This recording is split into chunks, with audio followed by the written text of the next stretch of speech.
Philippines, where former President Rodrigo Duterte has been elected mayor in his home city of Davao, despite being in custody at the International Criminal Court in The Hague. The Davao Election Board says Mr. Duterte won more than 8 times as many votes as his closest rival. He was the city's mayor for 2 decades before becoming president in 2016. The International Criminal Court issued an arrest warrant against him for crimes against humanity, following his brutal war on drugs, which left thousands dead. He's currently from journalist Dave Grunebaum, who joins us from the Philippines capital, Manila. Welcome, Dave. So how does a man in custody win an election by a landslide?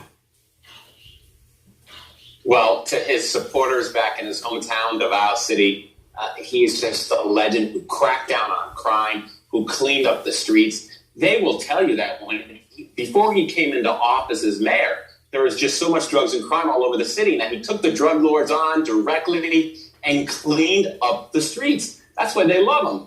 But obviously, to his detractors, he's a cold-blooded killer. But in Davao City, they absolutely love him. And they came out in droves to show that support for him. As you said, he won by an 8-to-1 margin over his closest competitor. And the people down there, they're coming out to show not only their support for him, but to really send a message to the Marcos family, Ferdinand Marcos Jr., who's the currently president, because the people down in Davao City, they blame him for the fact that that Duterte is now sitting in the International Criminal Court, because Marcos Jr., the president, he cleared the path for Duterte to be arrested and extradited. Okay, so Duterte being detained by the ICC because of the deaths that followed during his cleanup of the streets. So he's there.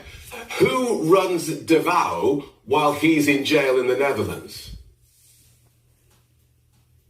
So Duterte's daughter, Sarah, who's currently the vice president, she says they're actually talking to lawyers to see if there's a way that he can get sworn into office. They would have till the end of June to really figure this all out, hypothetically. So they're talking to lawyers to see, if there's a way he could actually still be mayor while he's in detention in The Hague, thousands of miles away.